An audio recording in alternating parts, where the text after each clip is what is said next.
Hello, and welcome back to Sinister Sisters. I am Shrimp, this is Kat, and it's Halloween. We are not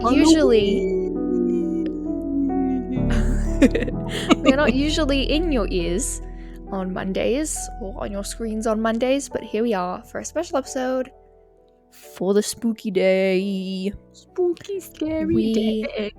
Yeah, we have switched responsibilities this week as well.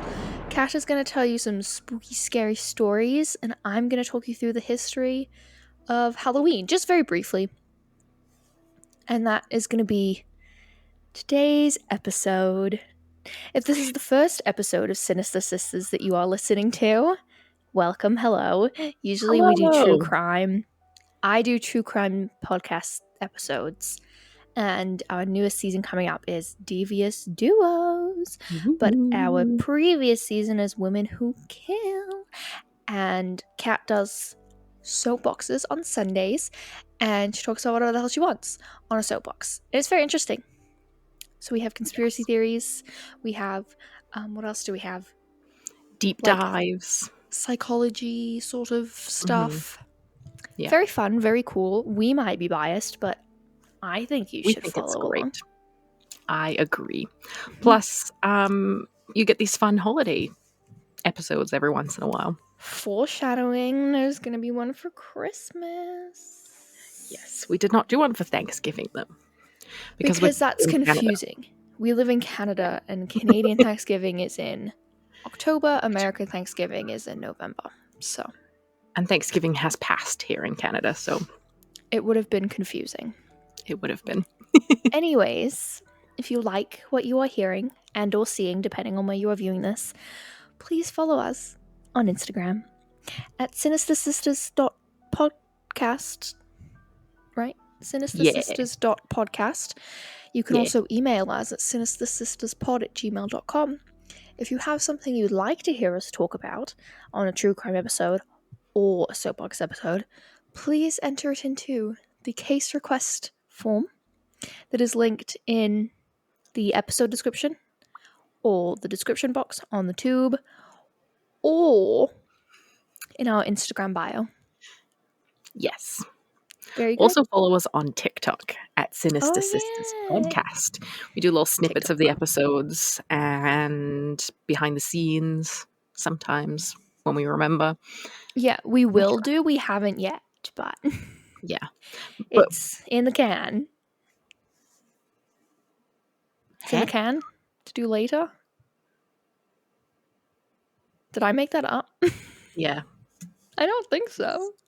Tell us if you've heard that you'll keep something in the can for later. It just sounds like you're taking a shit. Well, to you maybe, but you're 12, so. Actually, I'm 26 and a half. I'm 23 and a half. Anyways. Let's take it away with the history, Ms. Shrimp. So this is the Halloween mini-sode, and we're going to talk about very briefly where Halloween comes from and like why. Why do we have a holiday for spooky, scary skeletons? So, Halloween dates back to the ancient Celtic festival, which is called Samhain. The Celts, who lived 2,000 years ago in areas that are now Ireland, the UK, and northern France, celebrated their New Year on November 1st every year. This was because, November marked the end of summer and the harvest, and it marked the beginning of the cold and dark weather, which was also often associated with human death, which is morbid, but this was 2,000 years ago, or over 2,000 years ago, so it was more they lived by nature, so once it got cold, people started to die more often. So the Celts believe that on the night before their New Year, so October 31st, the boundary between the world of the living and the dead became blurred. On the night October 31st, they celebrated Samhain when it was believed that the ghosts of the dead returned to the earth. Ghosts of the dead? Why did I write it like that? Of course they're dead. Well, sometimes the When ghosts of your past haunts you, and you're still alive. So when these ghosts came back, the dead ghosts came back for the Celts, they caused trouble and damaged crops, of course, but it was also believed that the spirits made it easier for the Druids, which were Celtic priests, basically, to make predictions of the future. And so this was a great comfort for the Celtic people because their lives depended on the natural world, which was often quite volatile. So it was nice to have this, like, idea that you kind of knew what was going to happen. Mm-hmm. To Interesting. commemorate the event, the Celtics used huge sacred bonfires, and people would gather to burn crops and animals, unfortunately, as sacrifices. They wore costumes to these, typically consisting of animal heads and skins, and attempted to tell each other's fortunes. So that's where costumes come in, and bonfires. It was basically a huge party, which we Fun. love. We love. We love. By 43 AD, the Roman Empire had kind of taken over everything, and they ruled for about 400 years in what was once Celtic lands. So these two festivals took shape over this time that are like can be traced to like what we celebrate now for modern day Halloween. One was called Feralia, which is when the dead were commemorated, and a festival for Pomoa, who was the goddess of fruit and trees, especially apples, which is kind of like a symbol of fall and Halloween. And at Halloween parties, you go apple bobbing, bobbing, Bobbin. apple bobbing. After the Romans kind of got their fingers on it later, like as time went by, the holiday became All Souls Day, which was when Christianity kind of took over. November 2nd became a day to worship the dead, and it is widely believed today that the church was attempting to replace the Celtic festival of the dead with a Christian invented one.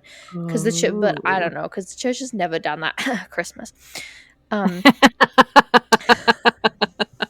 Christmas happens in December, but Jesus was born in July, and also Yeah.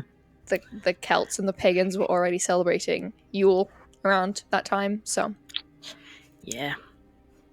All Souls Day was celebrated similarly to Samhain, of course, with big bonfires, parades, and costumes. The most common costumes to dress up as were angels. Of course. So, this was all happening in the Europes because America didn't exist. Like, low-key just did not exist. Why is that so funny to me? I don't know. So when Halloween does come to America, when America starts to exist, the colonial Halloween festivities included the telling of ghost stories and mischief making of all kinds. So the idea is that this was kind of a mix of the colonial Europeans and mixing with the oral storytelling of the indigenous people that lived here. And it kind of became like a little bit of a mixture of everything. But by the middle of the 19th century, annual autumn festivals were common, like Thanksgiving. But Halloween, was not yet celebrated everywhere in the country. By the second half of the 19th century, though, America was flooded with new immigrants, and these new immigrants were mostly millions of Irish people fleeing the potato famine. And so that helped to popularize the celebration of Halloween in America. Yeah. And again, borrowing from European traditions, Americans began to dress up in costumes and go house to house asking for food or money, a practice that eventually became today's trick or treat tradition. And that's the treat, but the trick comes from young women believing that on Halloween they could divine the name or appearance of their future husband by doing tricks with yarn, apple parings, or mirrors. So basically they were practicing witchcraft. and not throwing eggs at their neighbors' houses when they gave them a small Snickers instead of a full-size Snickers. Yeah. There was just like all these little things you could do, and it mostly revolved around people or women finding their future husband, and the idea would be that by the next Halloween they would be married Oh, to cool. keep you warm in the winter. So Halloween has always been a holiday filled with mystery, magic, and superstition. It began as a Celtic end of summer festival during which people felt especially close to deceased relatives and friends. For those friendly spirits, they set places at the dinner table, left treats on doorsteps and along the side of the road, and lit candles to help loved ones find their way back to the spirit world. It's nice. What we have today as jack-o'-lanterns also, again, started in the Celtic time. People using they were turnips, I think, like gourds, and would cut scary faces in them to scare the spirits that were mean so they wouldn't come into their houses. There was also an idea that wearing costumes, this was like later on, wearing costumes protected you from the spirits because they didn't know who you were. So you would dress up as a, like, the dead guy's like, oh, that can't be Marjorie. That's a pilot. Marjorie's a gardener. That's actually so cute and wholesome. It is kind of cute, but also, like, what did you do to these spirits that you're afraid of them finding you? Anyways. True. So there's always been, like, talk about ghosts and spirits, but in the Celtic times, it was a lot more, like, nice spirits. There was some evil ones, but it was mostly friends and family coming back for a visit. Nice. But today they're obviously depicted as a little bit more fearsome and malevolent, and our customs and superstitions now are a lot scarier too. So a lot of superstition and a lot of Halloween decorations revolve around black cats, because it was believed in the Middle Ages, that's when this comes from, that witches avoided detection by turning themselves into black cats. So Halloween has kind of brought it that, like, that's a witch, not a cat. Interesting. Very cool. Cute. Anyways, that's the tea. It's the Halloween was tea. originally basically a pagan festival. A pagan Thanksgiving, almost. Not a pagan, a Celtic Thanksgiving, almost. With spooky, scary skeletons. Cute. So cute. Well, now speaking of spooky, scary. Now we're gonna get some. We're gonna get some. So, I saved a lot. So, this story comes from r/no sleep. It's by the author U/Gunafrog10. Thank you, Gunafrog10. And we, because these are stories, we'll post them down below or in the show notes for you to check out, so you can give them some love, because I am not this creative. So, this one is titled, We've Been on the Road for What Feels Like an Eternity. I don't remember how or why we got on the road. I remember that we're friends. I remember who I am. I have distant memories of home and a family, but they fade further from my mind every day. We've been told there is something we can do to get home, but we've tried everything we can think of, and we've come up empty-handed every single time. We get hungry, we get thirsty, we get tired, we get cramped up. Eventually, there's always a place to rest and eat and drink. Hell, there's even people who will talk to you and keep you company so long as you don't ask the wrong questions. Nothing about the road or why you're on it. Nothing about how they got to where we are or us to them. Nothing about how we never run out of gas. Sometimes it's only a couple of hours between places to stop. Sometimes it's almost a full day. However long it takes us, we always stop. You never know how long it'll be until the next place. And it's not like we have a ton going on anyway. Some places you don't stay too long. People want something you have or worse.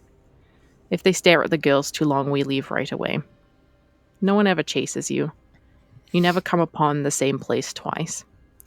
Even if it looks like the same place, there's different people and different things.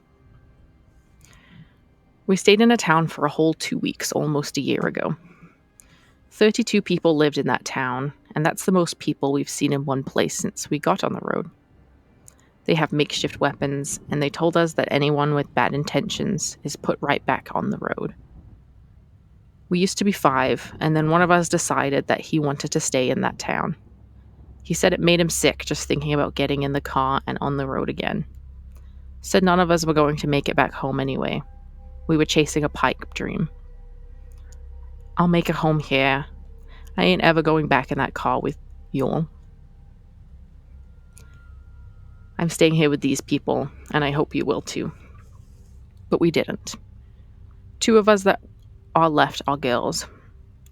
One of them still cries when she allows herself to think of home. I know that when we started on this road, I was in love with that girl, and that was enough for me to get back in the car when she said she couldn't stop searching for the way off the road. Maybe if the 2 of us had stayed in that town, the other 2 would have stayed with us, but they didn't, and we'll never see our 5th friend again. There aren't many things to be sure of out here, but we were sure of that. Maybe that's good for him. We missed him sometimes, even though one person could lay in the back seat now. When you see the same 5 people 24 hours a day for however long we've been out here, that one person can make a big difference. They leave a big hole. I'm starting to forget what his face looks like, and that makes me sad. The other 2 had fallen in love on the road. Barely knew each other when we started. Now they stare longingly into each other's eyes when they have the back seat. I heard the boy tell the girl the other night that maybe the road isn't so bad, seeing as it brought them together and has kept them together. The girl I was once in love with laughed when he said that. It had been a long time since she left. That hurt me just a little. I didn't mind the road so much when she was talking to me or laying her head in my lap in the back seat. I guess I didn't give her much comfort. The reason why I'm able to write this is we've come across another town. Gas station right on the highway like the rest of them. But just past the station, we started to see some houses nestled into the desert hillside. Reminded me of driving into Alamogordo from West Texas. Anytime you see anything of remote normalcy on the road, your heart leaps and breaks at the same time. You wonder if you'll finally make it out of the road. Maybe you're actually headed home. But when you find out you're not at all the familiarity can break your heart. We pulled up to a diner called Alice's and got out of the car. When we walked in, we were greeted with a customary hello. Nobody ever asks how you are, because they know that you aren't that well, or where you're coming from, because they've already seen it. We had a nice lunch and later a nice dinner. We got invited to the center of town to meet the others, and we laughed and sang and drank and were merry. They told us a similar tale of the last town.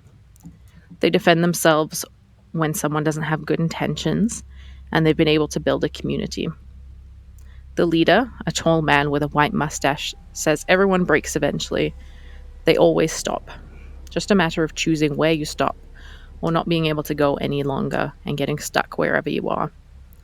Said eventually people run out of gas. It just takes time. That was enough for the other 2. They told us in the morning that they were going to stay and make the best of where they are. The other girl said she's forgetting what home looks like, and she reckons she'll forget altogether one day, and she can be happy here with the other boy. The girl I was in love with sobbed and held her head in her hands. She was mad she could remember home so vividly, and the rest of us could not. She was mad the other 2 were leaving us and asked if I was staying too. I stayed silent. She said she could see her home as vivid as ever. She could see her family smiling and her dog playing in the yard, and that was enough to keep her on the road. I said goodbye to the other 2, and they hugged me tightly. They told me I should stay and try to make the best of things. They told me that the girl was going to drag me all the way down the road until I ended up stuck, out of gas. I told them that I didn't remember much, but I remember I used to love her, and that was enough. If you've read this, we are long gone. Back on the road, back into the desert hills and the canyons that never end. I hope we make it home. I hope you make it home too. Spooky. Spooky. This is from r/ghost stories. So this is a true story. True story. You True know. enough.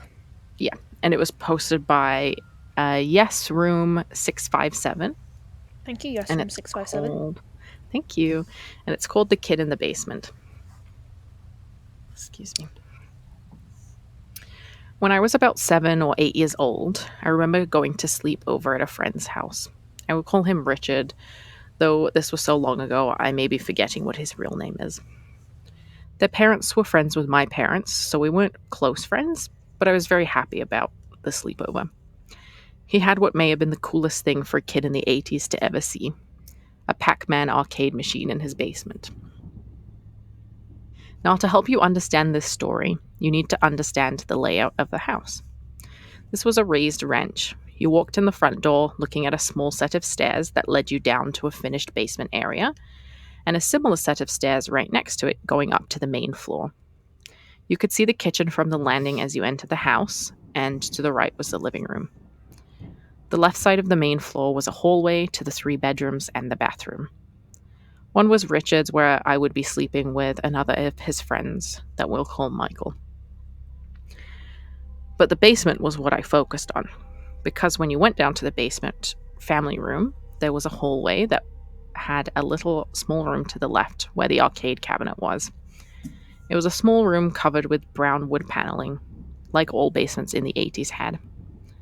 The front of the coin receptacle was left open so that you didn't need any quarters, and that's where I wanted to go, but it was time for bed. Now, going into Richard's room, it was covered in WWE wrestling posters and toys. I was not into them as much as the other 2 were, but I played with them like kids do. We ended up staying up very late, much too late, because the parents just let us do whatever, and it was great. This was my first real sleepover where we had the run of the house. Considering we were 3 boys not being watched, we were not doing anything dangerous. Play wrestling, watching TV in his room, and going to the kitchen for junk. At some point, I am sitting in Richard's room by myself. The 2 of them had left for some reason. I felt a little bit uncomfortable for whatever silly reason. They were gone a long time. Self-conscious over the fact that I was not close friends with either of them, I asked myself, what are they doing without me? Let me check. I leave the room walking towards the basement, thinking that must be it. Even if they were not there, I would still get to play the Pac-Man machine, so win-win. I walked down the stairs to the basement where it was dark, but bright enough to see. It might have been a full moon or outside lights on, because I did not need to turn any inside lights on. I saw the room and saw the hallway where the arcade awaits, but then Richard walked out and stood in front of me. He did not say anything, and he was in his underwear. This was very uncomfortable because he looked mad, like he did not want me to go down there. I stood on the bottom step, not moving for a while. None of us saying anything. Finally, I figured, okay, you don't want me down here, and went back upstairs to bed. Looked up the second set of stairs towards the kitchen, and a chill crawled up my spine.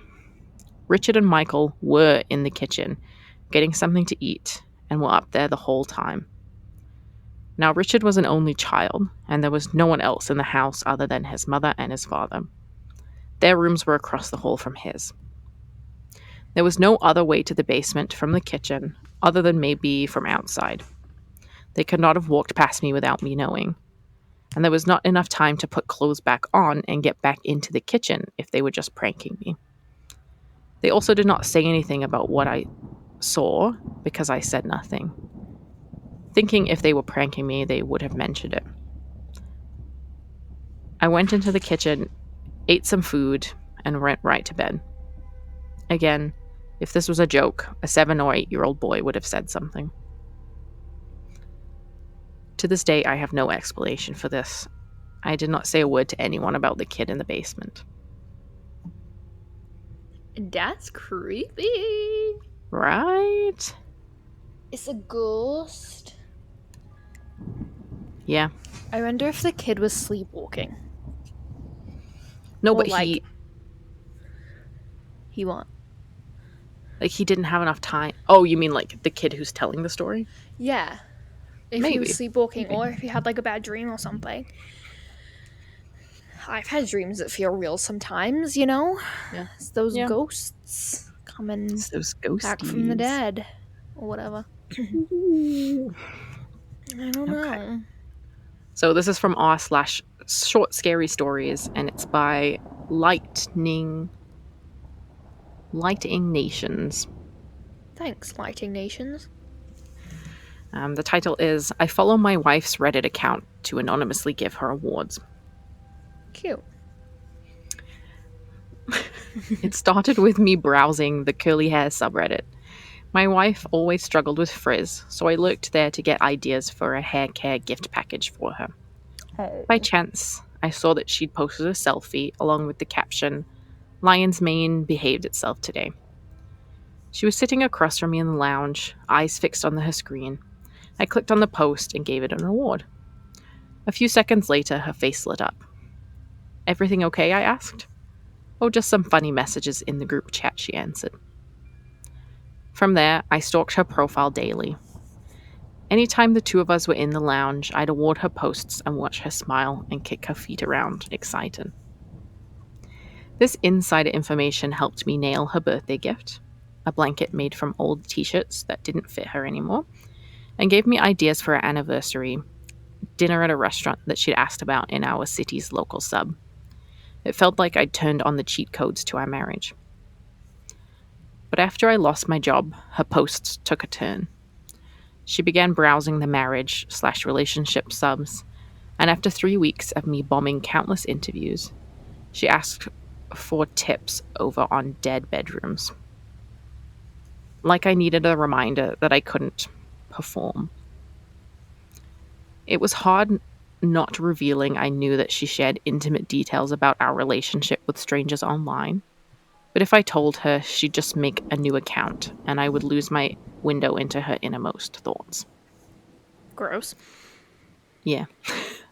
Her original posts had gained some traction, which meant tons of users asked for an update. She then posted about how the situation had gotten worse. She wrote about how I now snapped at her over every little thing, and even started lashing out. The tension continued to swell. Soon, the ultimate gut punch, a confession post titled, I am terrified of my husband. Can you imagine what would happen if a Reddit user went radio silent after that bombshell? It would have caused a scandal, an investigation. Talk about your wake-up calls. I calmed things down by cooking a few romantic meals and told her that I was deeply sorry for my dumping my frustrations on her. I even bought her the damn hair care package. This made her post some positive updates. She wrote that although we had a long way to go, things were definitely looking up. That would be okay. But the fact is, things aren't okay. And they'll never be okay again. Now I know what she really thinks of me. So I searched for subs she was actively participating in. Subs like this one. And then I sat down to write my first ever post. She's sitting opposite me as I type this. There's a knife under my armchair, and I already know how I'll dispose of the body. Now it's just a case of waiting for her to read my confession and realize what's about to happen. So if you're reading this, Maria, it's time to look up.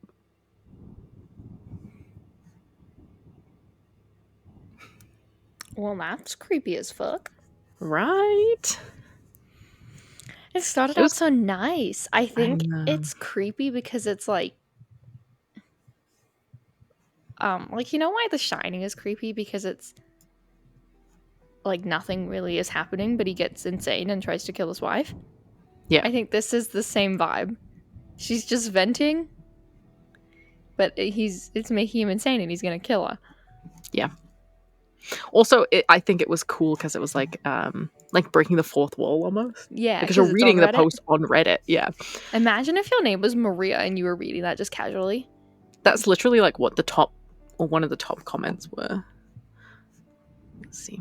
Hey There was one that guys, was I'm funny Maria. too. Someone's like, I had the biggest smile on my face while reading the beginning till I checked what sub it was in. Yeah, the beginning seemed nice. Like, oh, And then someone said there was a post with the exact same title in r/true off my chest a while back, and I thought it was an update. Jesus Lord, I almost had a heart attack. oh my god. Oh Oh, no. That was my favorite one. That one was yeah, creepy. that was good. Yeah. Well, thank you, true friends, Sinister sisters, and brothers, Sinister. and siblings. Sinister siblings. Sinister siblings. Thanks for tuning in, and stay tuned for a new True Crime Tuesday episode tomorrow, which will be the start of season 2. Ooh. Devious Woo! duos. Woohoo! And let us know if you've ever had any paranormal encounters. We would really like to hear your stories about that. I would love to hear that. Although we may never sleep again. But that's okay. That's fine. I can sleep when I'm dead. Bye. Bye!